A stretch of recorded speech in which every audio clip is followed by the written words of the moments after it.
Hello and welcome back to the next episode of the Honest Designer Diaries. Today I'm so happy to be chatting to Robin Sun.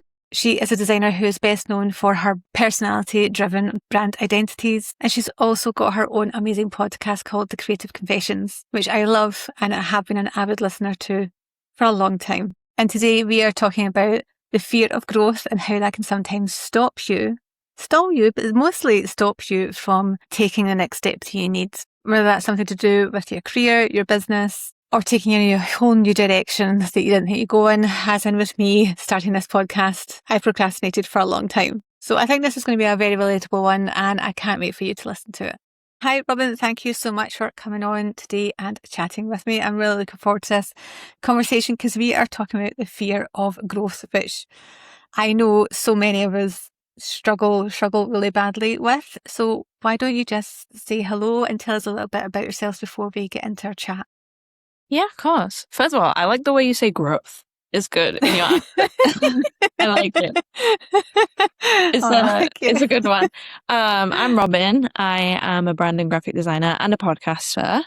That's it.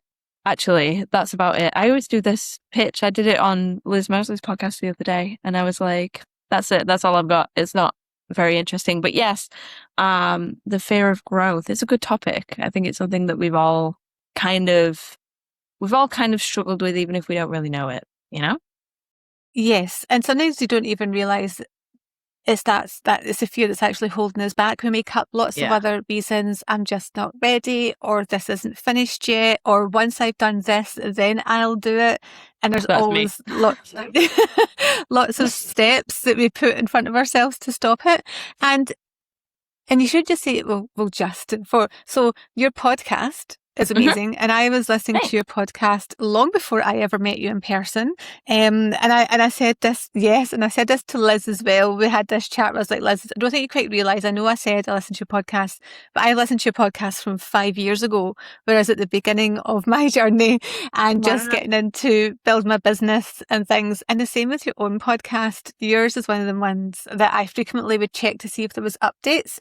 That way you're out with the dogs, and I've now checked the app, go, where's one's out? So there's always those ones I would look for. Liz was one and yours was one. I do love the format of your podcast. So why don't you tell us a little bit about what you do in your own podcast first? Because I think other people would like to hear that too. Yeah. I have a podcast called Creative Confessions, and that's pretty much as descriptive as it gets. It's a podcast for designers and creatives, and I collect and share anonymous confessions from said creatives to help normalize ups and downs of creative freelancing, stuff we don't really talk about. I get hundreds and hundreds of anonymous confessions from all sorts of topics, from client projects, client problems, as well as imposter syndrome, the fear of growth, comparison, lots of very, very common things. And I don't know, I just started it because I wanted to show people that the things that they struggle with are very, very common. And we can push past them and we can move past them. We can start conversations that are going to help us move past them instead of just kind of wallowing in problems that we have that we think nobody else is experiencing, you know? So that's kind of what I do and why I do it. Yeah. And it's amazing how simple your why can be that strives you to create something. I know this is very similar to yourself. The whole reasons you just listed there is also part of the reasons why I wanted to start this podcast, because often I think people can look at me and think, well, you've been designing for so many years, you don't struggle with these issues anymore. And it's to highlight that no matter what stage of your career you're at, whether you are starting out, whether you're 10, 15 years in, or whether you're decades in, like me now, because I'm old, is we still struggle. We still struggle with the imposter syndrome doesn't go away. The doubts over clients doesn't go away. It just takes one client to shift that confidence level that you can have. You could have a run of amazing clients and then one that runs into difficulties, and that shatters your confidence for the next 6 months until you build it up again. Listening to podcasts like yourself that you've done and the questions that come up every single time you have an episode, you're like, yeah, I know so many other designers that struggle with that exact same problems. And it's also the ones where we don't really post it on our socials. I think we're getting a bit better at sharing the actual realities behind a creative business, but we still keep a lot of it for maybe the stories, or maybe in the DMs, or maybe when we meet in person at events, and then we kind of have that honest chat. And one of the kind of big drivers why I love there's podcasts like yours out there to kind of show other creatives, we all feel the same way at the end of the day about it. And in particular, the fear of growth, which I know you want to talk about today, is actually around your podcast as well, isn't it? So tell us, where was it at when you started having doubts about its direction or what you wanted to do with it, and what was stopping you from making a change, do you think? Well, I'd had my podcast for like years. I started it years ago, and it started as like a podcast that nobody really cared about. It was just like, I shared some stories about being a designer and some experiences that I had and some things that I'd learned. And then other episodes were kind of more educational from things that I'd learned and wanted to share. And it was just another designer podcast that nobody cared about. And like, it had been done a million times and it was the same old advice. And it got to the point where I started interviewing guests because I really enjoyed getting other people's perspectives and hearing other people's stories. And I had such positive feedback from those people that I wanted to start these authentic and open conversations. I didn't really know how to go about it yet, because like, you can't just call someone up and be like, do you want to come on my podcast and talk about your worst fears? Like, you can't just do that. And I remember I'm a big fan of pop punk personally, like music. I grew up on it. And in the background was some music that I always listened to growing up, and a song that's like as old as forever that I used to listen to as a kid is Dirty Little Secret by All American Rejects. And if anybody's listening who's seen the music video for this, the band basically got people to send in their secrets, and the band shared them in the music video. They wrote them on like little postcards and held them in front of the camera. And the music video is so good because it just shares all these people's secrets, and you've got no idea where they've come from. And some of them you relate to, and some of them you're like, what the hell? That's crazy. And I was having this dilemma of, how do I find a reason to create more authentic conversations, but also keep it interesting? And I combine those ideas to be the confessions, where I was like, okay, I'm going to put up an anonymous form. I'm going to get people to send in their biggest confessions that they have, and I'm going to share them. I'm going to talk about them. Because I think that people are more honest when it's anonymous. So that step was totally easy for me. That was really, really easy. But a problem that I had was letting go of the solo episodes. So I was doing a mixture of solo episodes about these confessions and guest episodes about these confessions.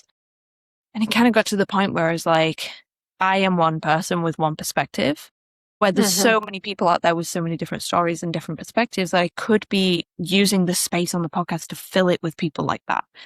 And it took me a while to do that, because I was kind of in this bubble of like, okay, do we make this into like, am I positioning myself as an interviewer, or am I building a personal brand? Like, what am I doing? And I got caught up in the world of like making the right decision strategically for your brand, and I didn't know what to do. So I was kind of stuck on that for a while, but that was mostly mindset stuff. I feel like the fear of growth is always mindset stuff. And my podcast at the time was called Brand Your Brain. I still love that name, by the way. Obsessed with Brand Your Brain. It's the best. It means and you still have your logo in the background. My brain is right up here. I love that name. It basically means to build a brand out of what's in your brain, rather than trying to pretend to be someone that you're not. It's all about being your authentic self. And I still love that name.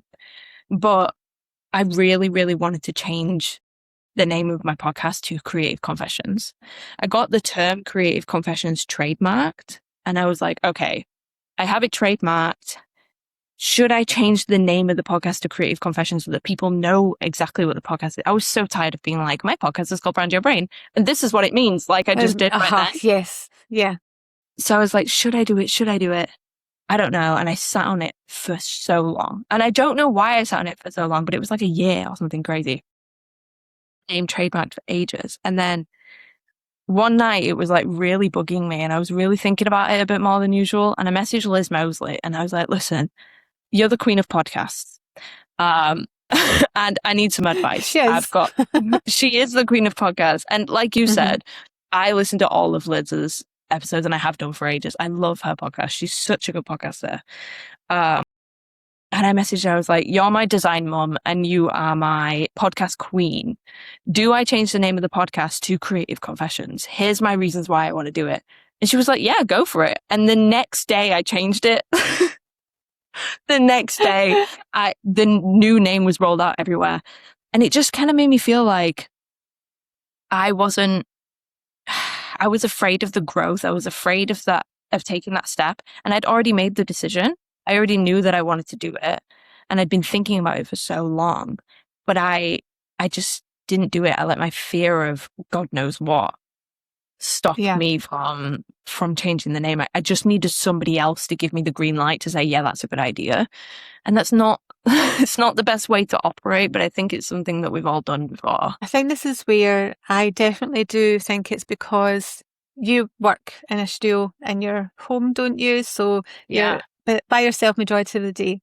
And I'm the same as well. And I've really struggled. It's the first time properly that I've not had other designers around me, either in agency that I worked in, and then when I was in house, I was by myself for the first 2 years and then started building up a team and ended up with a small team of designers.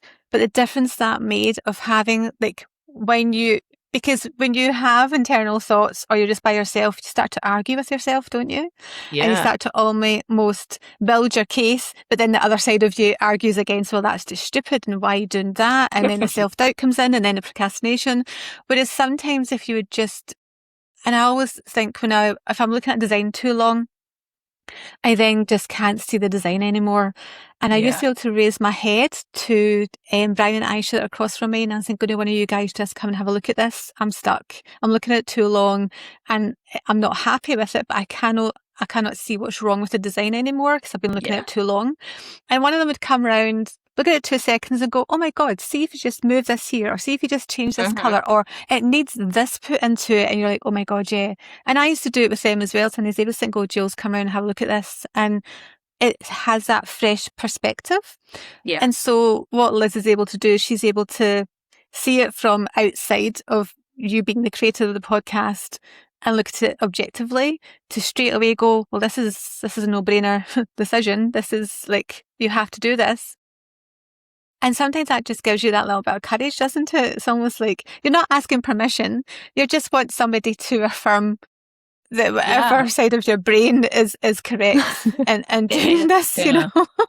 No, I agree. It's like I was seeking approval from other people rather than being like I knew it was a good decision. I knew I wanted to do it. I just needed someone to agree with me in that moment, which is just crazy. And I think you're right. Like when I'm doing a design, like when I'm working on branding and I am like, I've been staring at this for too long. I don't have other designers around me to do what you said there. So what I'll do is I'll step away for like a full day. And then the minute that I come back and sit down, I could see what's wrong with it. But because the podcast was my whole life, it was episode every week. I was always had a recording on the books. I always had something to edit, always had something to go out. It was so part of my work schedule every single week that even though I kind of put it away for the night, it never really left my brain. So instead of being like, I'm going to step away and make this decision when I'm not as confused, I'm not as having this much back and forth, it was, I'm just going to forget about that because it's too hard to think about and then never come back to it. And it would just nag at me every so often. And that's when I kind of knew that I got so sick of it. I just needed to tell somebody else and be like, can you just help me out here? Because I can't do it. Yeah. But also as well, Liz is a person you trust. So she's somebody that you've built up a relationship with. She's a designer you admire, so you respect her opinion. She also has a podcast and has probably went through a lot of the stages you went through as well with her own podcast. So she's somebody in authority that you can, like, you know you're going to get the right opinion, because equally, if it wasn't the right decision, she would also say to you, no, I don't think that's a good idea. Don't do it. Yeah. You know, so 100%. you knew you were asking not somebody who you knew was going to just say yes blindly, but somebody who's actually objectively going to tell you yes or no, whether it's the right way. And I guess that's where, because so many of us are like working from home and things like that, and we are surrounded by other creatives daily, it is so amazing to have those people you can just reach out to and tap in the house, send a DM to, and just say, listen, I'm going around my head and things like that. I've had Morgan a couple of times will just send me a wee voice note and stuff, and she'll ask me an opinion on something, and I'll reply back with a wee voice note. And I actually love that she feels she can reach out and do that to ask you these questions. So I'm sure Liz is equally chuffed that you can reach out to her and ask her, because I do feel that there isn't as many people around anymore that can be mentors or can be people that you can just get advice from in the right way. So you must have already been imagining what the vision of the brand would look like for Creative Confessions and things. So you probably, even though you hadn't maybe put it down like physically on screen and things like that, you actually knew what it looked like, because you said brought it together within 24 hours after doing that? It was and getting it out there. It was really short turnaround. It was the next day. It was rolled out across all platforms, and I'd already started working on logos and conceptualizing it. I just had a photo shoot because I wanted a new cover art. This is where like it all kicked off, and I met with my photographer, Natasha Cadman. She's fantastic. Did the shoot, and I was like, listen, I need a new cover photo for my podcast because it sucks. And we worked on this concept where I had like a very retro telephone, because the confessions were like, okay, I can hear what people are saying, but I can't see who's calling, kind of like on a retro phone. So that was the vibe. I had props of envelopes full of real confessions that people had sent. We had this really good vision, and we got the cover that I loved, and it's up now, and it said brand your brain, and it looked great. And I remember experimenting before I reached out to Liz with the same photos with Creative Confessions, and I was like, it just looks so much better. It fits better, like in terms of design, it looks structurally better as well. There was no reason for me to not do it. But I had all these ideas. I sent gifts out to all of my podcast guests, and I'd had ideas of what those gifts were going to look like. I'd already started doing the die lines for the boxes. I had everything there. I just didn't pull the trigger on actually getting it public until Liz was like, just go for it. And I was like, okay. So I did it, and it all went out, and then it was so easy from then on. And there's still things that are changing. One thing that I currently have just started to like pull the trigger on a little bit is I wanted the titles of my episodes to be the confession. So instead of the titles being like how to overcome imposter syndrome, the title would be like, I'm really struggling with imposter syndrome as a designer. And I feel like it gets people to understand what the episode is actually going to address a little bit better. And I went back and forth in my head so much about that I was like, I don't want people to think that my guest is the person saying this. I don't want to make anybody look bad. I don't want to make people seem like they're struggling with things that they're not. And it was just so much back and forth. But when I changed the name to Creative Confessions, I think that people could see like, this is an episode about confessions. The title's probably the confession that we're going to be talking about. So that's been slowly rolled out, but I still haven't gone through and changed them all, because I'm like, do I really need to? Is that I don't know. Like, who do I ask? Liz Mosley.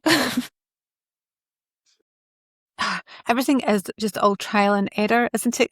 Yeah. And myself, this is a very new podcast. I am still learning things like, oh, I can actually change the thumbnail on the individual episodes. I didn't know that until I was looking at somebody else's. I don't use Spotify. I usually listen to Apple Podcasts, but I went on Spotify and I was like, oh, how do I get these? And then I was looking in my own hosting thing. I went, oh, I can change that. So I then went back in, because I only had 3 published, and changed the thumbnails and stuff. So there's so much I'm still learning about podcasting and all the technicalities and things. But the good thing is you are always looking at ways of improving it, of changing it. It keeps it current, it keeps it fresh. And I remember when you changed the name of your podcast, and when I went to click on it to listen to the first one, and I seen the thumbnail with your new brand photography and the logo, firstly I thought, oh, beautiful font was my first thought. Love it. And I just, my initial response was, oh, that's nice. Nice. So that way I immediately got it. And I was just like, oh, that's nice. And I loved the brand photography with the telephone and things like that as well. So thank you. That means a lot. No, it is. It was all very, very lovely and nice. And then when I saw you last time in London, just in March there, and you gave me the wee pin with your logo with the envelope, very, very lovely as well. Nice touch. And I actually have it on, where is it? I don't know if I got it handy, but I have a stationery pouch from Nikki Williams, and I have your little pin on my pouch in there. So I was like, it's very cute. Oh, I love that. That's so exciting. Do you know what's so funny about that is I'd got all those made because I knew, again, like I said, I was working on the visual identity for Creative Confessions before I changed the name. So I knew I wanted everything to be completely black and white themed and be like visually to be completely stripped back to its bare bones. Because that's kind of what the podcast is, you know, it strips down to like being real and raw, and black and white really felt like that. So I designed those pins because I thought they were really cute, and I put them on these backing cards. And I don't know if you remember, but the backing cards said Brand Your Brain on it. And I ordered like 100 of them. And then I changed the name to Creative Confessions like a week after we got home from London. And I was like, now I have 100 of these cards that I don't know what to do with. And I was like, that was such a minor thing that's not even a big deal. Like that, it can be recycled and it's not a big deal at all. But it was one of those things that was like, should I really change the name, or should I wait until I've used all 100 of these cards? Because if not, then it's a waste, and I don't want to waste. And it was just another one of those things that was stopping me from making the decision, you know? Yeah. And I suppose, again, in a way, that's because we are the sole decision makers in our businesses. Yeah. We don't have that other person. If you think about in the bigger companies who'll have marketing campaigns, and there'll be like thousands of flyers or leaflets or brochures for a set campaign that aren't used, but they are chucked, or a catalogue that goes out of date, it's chucked, and that's it, it's put in recycling bin. But because we've paid for it ourselves and it's a much bigger deal, we think, oh, we can't waste it at all, because you know, I'll just delay this whole big decision, which is the pivotal part of changing my branding, because I've got these 100 cards left over. But it's funny how much time and thought and effort we put into making that one wee decision. Right? So this is where the whole procrastination, overthinking stuff comes in. So when I think I honestly think our diaries, I have probably had this in my head, not even properly put into paper, for over a year. And a lot of it was since joining the Adobe community and doing a lot of the mentoring and things and meeting designers yourself and having so many conversations with other designers. The most I've had in the last 18 months, I've had more than I've had in the last 12 years, because I was in-house and it was just the same designers I spoke to day in, day out. I didn't do creative events and things, and I didn't really have access to the creative community anymore. I knew I wanted to do something, but I didn't know what format it's going to be in. And for a long time I thought, I'll write a book. But then I started thinking, but I don't want it to just be my perspective, because one, that's boring, but also I have a very fixed career, and I don't have the most exciting career. It's been a long career, but I haven't had exciting brands that I've worked with. I was like a career designer, I suppose I would call myself, who just got by. But then when I started having conversations with all you guys, I was like, oh, I should get you to come in and do like now chapters and give your opinions and things. And then it's like thinking of the format. What do I make it about? I didn't want it to be another design podcast where I'm teaching people how to build their brand or their brand strategy. I wanted to be actually more focused on just for other creatives to listen to and the struggles we have. But then I started thinking, oh, but I don't have a big enough audience for a book. And a book is a very hard sell and it takes a long time to write. Yeah. And I kind of always knew, I suppose, I always suspected the answer was a podcast, but I had this huge fear of doing a podcast. Really? And I don't know why, because on a day-to-day basis, I love chatting to people, and I've done now like 12 different chats already, and I've loved every single chat that I've had so far. They've been amazing. And I'm thinking, why didn't I do this sooner? And I come off my call and I go downstairs into the kitchen and I'm buzzing and I'm chatting to my husband all about the call I've just done and stuff. But I know they take a lot of energy for me. But I suppose for me, this is a whole new area. I don't know a lot about podcasting. It's building an audience from scratch again, which feels really scary to start at the beginning of something again when you've already built your platform as something else, but I'm using a different name. So I'm building a whole new audience for Designer Diaries and what Design in Your Pocket is. Is that a fear of starting at scratch again? So I did procrastinate for well over a year. And then between Christmas and New Year, I literally had that bit where, I don't know, I just thought, I'm going to just start planning this. And I actually just sat down one day and then just done the whole plan of what I wanted the format to be, guests I wanted to invite, lists, now what I wanted to chat about, who could I reach out to, who would possibly talk about those things and stuff. Besides just partly the book planning for when, because I still plan to have a book. But I thought, if I do the podcast first, people then get to know the format, gets to speak to amazing people, then hopefully build an audience and listenership. And then when it comes to doing the book, I've already got these amazing people that I can reach out to then be a part of the book. But it's funny how we really struggle, I think. But do you think it's because we've already maybe started to have success in a certain part of our business, we're then frightened to go back to the beginning again? And as you've done, because you'd removed your solo episodes from your podcast, didn't you? So it's just your guest ones are there now. So what was your reason for doing that? I was actually quite intrigued why you did that.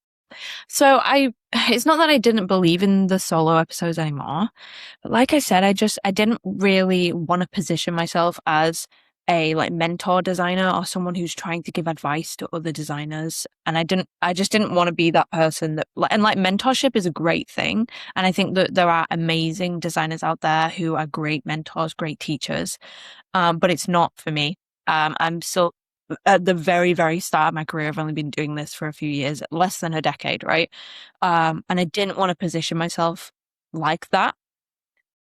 But I still wanted to have those honest and authentic conversations. And I also still think some of the advice that I gave in those solo episodes and some of my personal experiences with imposter syndrome and comparison were still important stories to tell. So I did remove them from the public podcasting platform. So they're not on Spotify or Apple or anything like that. But there is a blog where you can go and find the archives. So they're still available for people if they request them. Because I've had listeners for a couple of years who still like to go back and listen to all those episodes. I had so many episodes. I was close to 100 episodes or something crazy. Wow. I had a lot. It took I had to delete them one by one. It was my goodness. Forever. But yeah, it was just the way that I wanted to do the podcast. I wanted it to be Creative Confessions. I wanted it to be guest only. And I thought, if I'm going to change the name, if I'm going to change the branding, I'm going to do it right. And I'm going to change everything about it. And I'm going to make it exactly what I want it to be. So that was my main reason. But I mean, also, I totally relate. I think it was something between Christmas and New Year's that makes you rethink your whole life, because that was the same time that I decided to okay, the Creative Confessions, we're doing it. My trade package got approved around that time. And I was like, okay, let's do it. And I did.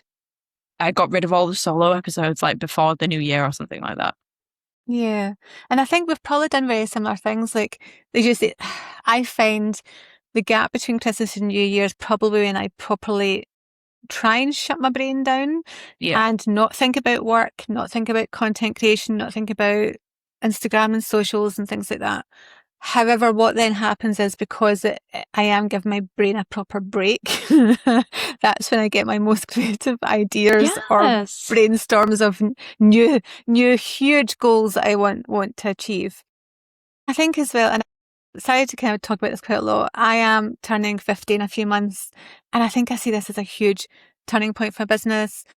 I'm still so chuffed that I am here and around and still in a design career, because there wasn't any other older female designers I could look to admire, to look up to, because there weren't any. There weren't any in the agencies. There weren't any in the other places I worked. I was often the only female designer in a lot of places I worked.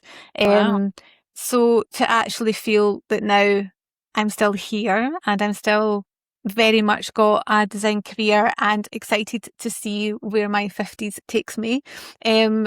So I'm also thinking, right, but what do I want to do in my 50s? And I think that's partly what's given me the bravery to go, stuff it. I'm getting too long in the tooth to worry about other people's opinions. I'm just going to do it.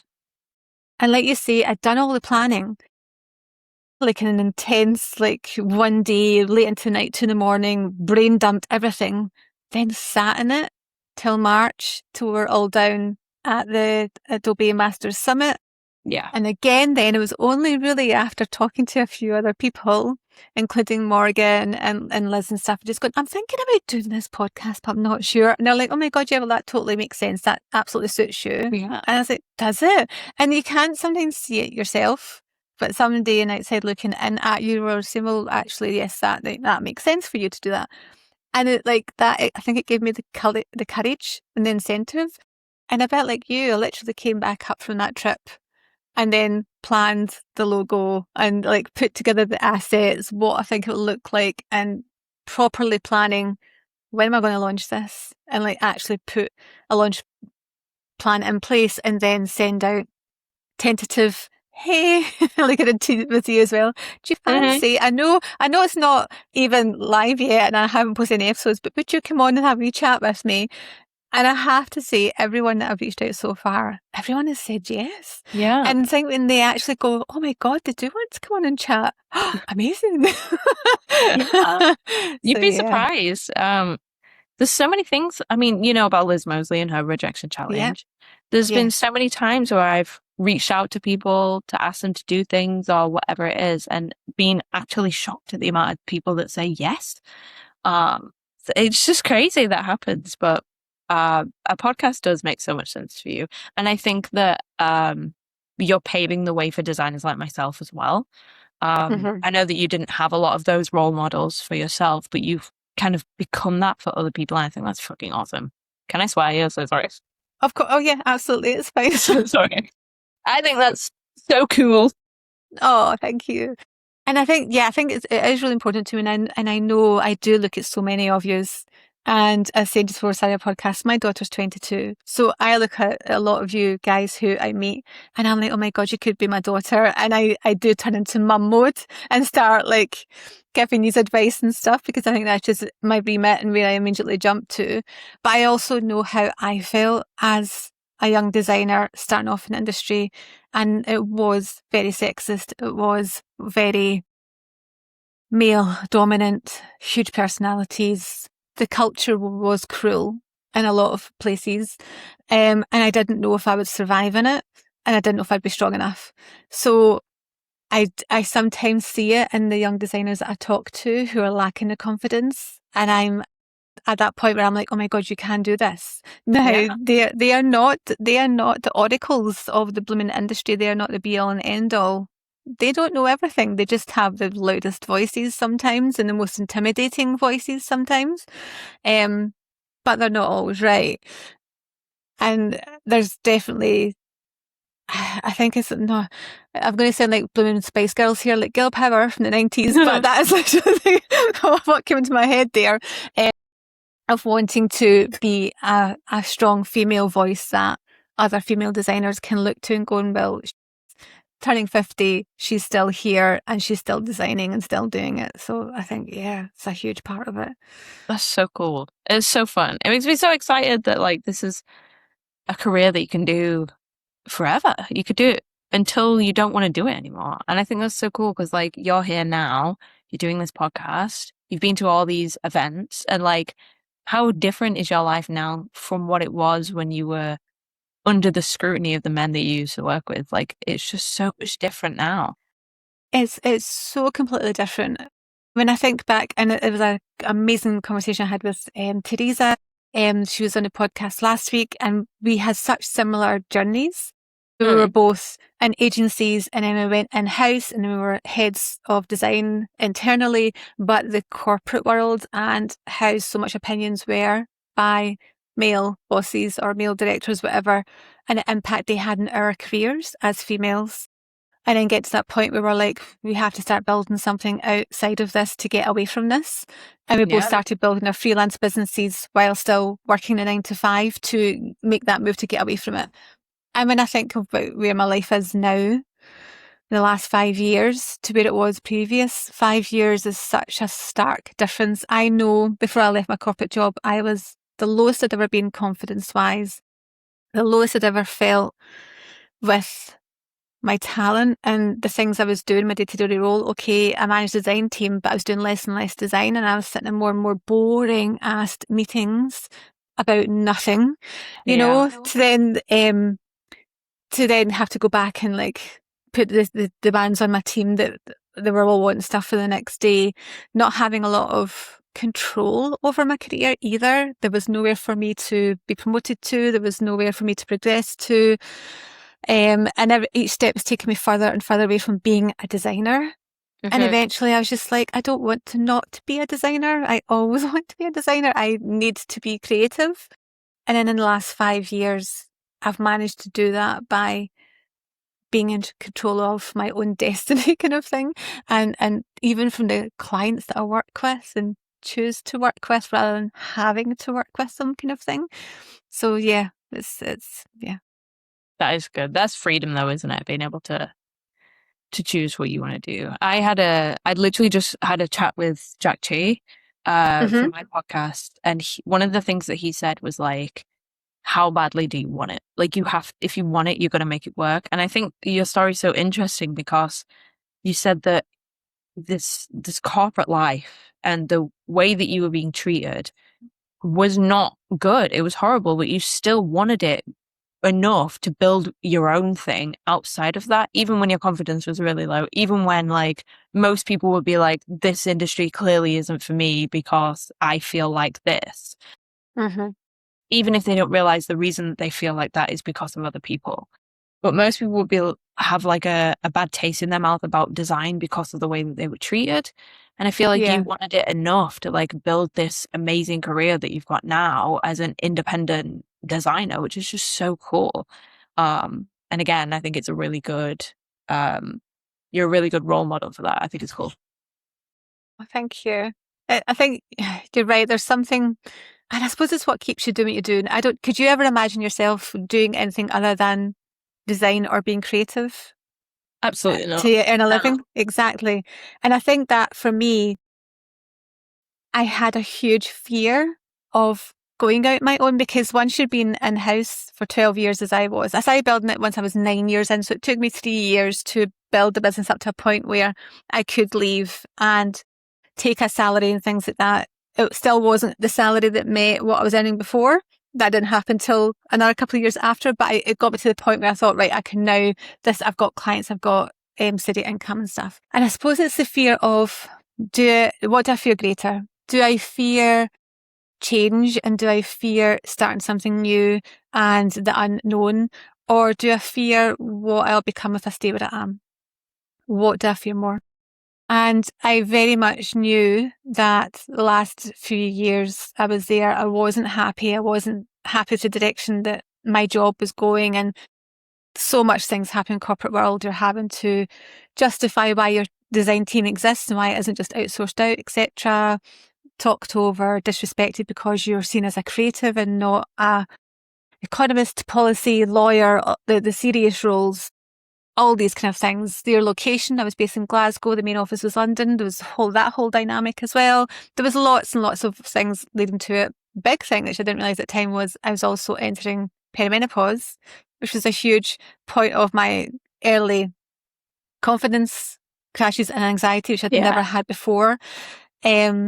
I now realise that was actually perimenopausal symptoms, but now HRT is a wonderful thing, and now sorted. But my fear of staying where I was, like, I was more frightened of that and who I was as a person. I was very much, the fear of the unknown was less, so I embraced it and I went for it. And then there was just something in here. I always talk about it. There's something in here just makes me need to create and need to do something, and it gave me the drive to come home from work, grab dinner, run upstairs into my office and then work till 1 a.m, then get back up at 7 a.m. to go into work, to then come home and then work weekends and all the things you need to do. I had very supportive family around me. The kids were older by then. So they were like self-reliant, they were teenagers, so they were just doing their own thing and didn't need mum as much anymore. Whereas in the early years, you're very much in the bed and bath routine when they're younger. And then all of a sudden, like, they're like, oh, mum, don't want to sit and watch TV with you. You're boring. So you can have more time to go, okay, what does mum want to do? Oh, mum wants to actually change her career now. So yeah, that's where that all sparked from. But yeah, the fear is a really interesting one. And I think it does hold a lot of people back. But at the same time, it's actually your driver, but you don't actually realise your fear is your driver as well. It is, yeah, 100%. Because if you don't do anything about it, you're going to be stuck in the same place. Yeah. Which is like never fun. You don't want to be spending your whole life doing something that you don't like doing. That sucks. Mm-hmm. I love that for you, that you've got your kids and you've had that experience, and now you're able to continue into a creative career, which is like notoriously hard to break into, as a person who has also experienced motherhood, which I feel like maybe this is a little bit off topic, but I feel like the conversation, no, it's fine. You choose one or the other, right? You're a mother or you have a career, and you can't have both. And I think that more and more people like yourself are proving that it's possible to do whatever you want to do and also have a family. And I think that's cool. And it is a huge part of why I didn't see any women designers over 35 in the agencies, because when I was a junior designer in the late 1990s, there was no flexible working. There was no remote working. So you had to be full-time hours in an agency or you had to leave. And there wasn't a lot of grace given to women when they had their children trying to come back into work in the agency environment. I actually did have a lovely boss and I worked in an amazing agency, but it was distance. It was over 50 miles from home.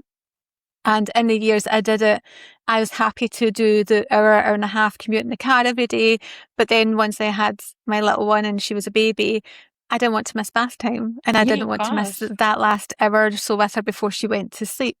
And he did allow me to come back 3 days. But again, that's a big income drop. And when you're in mid-20s, I was 27 when I had my daughter. And you don't want to like drop that income and stuff. But it was a huge reason why so many women in my generation left agencies or had to build a freelance business outside of it to work around the kids. So, and although now I ended up taking a 2-year gap when I had my son as well, I ended up starting another business, a wedding stationery business for a while, which didn't work out. And then getting back into design, I was only 2 years away from working in design.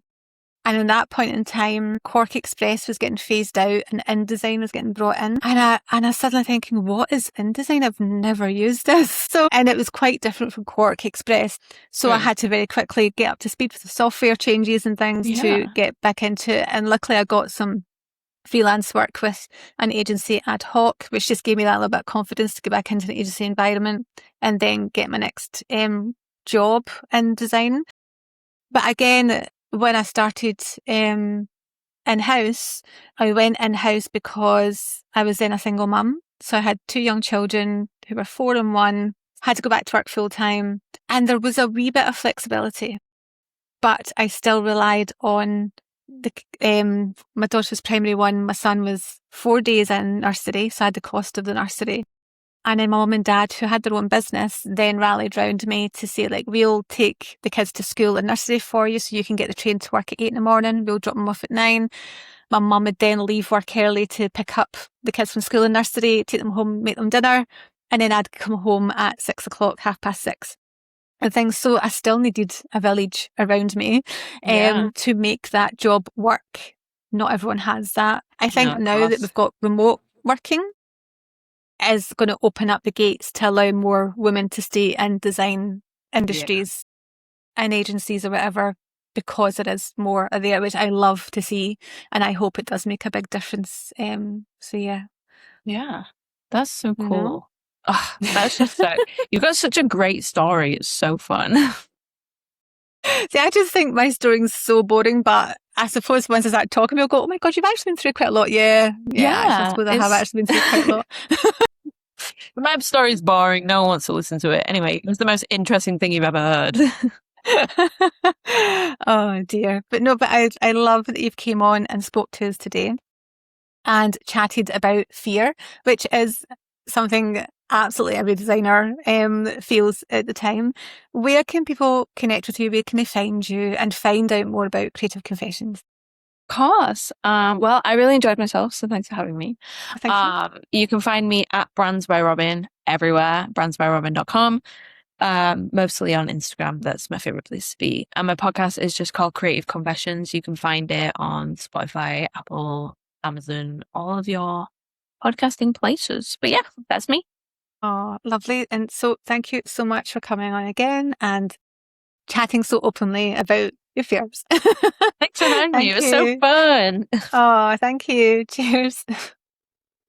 If anything we've talked about in this episode has hit a nerve a little bit, or you've had a similar experience, I would genuinely really love to hear from you. You can send me a message, leave me a comment if you're watching on YouTube, or share your own story with me. Because honestly, the more we talk about this stuff, the more we realise so many of us are dealing with the exact same things, the same experiences, the same situations, and can really help each other by talking more openly about it. And if you want a space to chat with other creatives who get it, I've got a community called The Creative Room. It's a really supportive space. We talk about the struggles, the rants, the clients, creating content, marketing yourself, all the other stuff that comes with running a creative business or working in this industry. I'll leave the link in the show notes if you fancy joining us, and I'll catch you in the next one.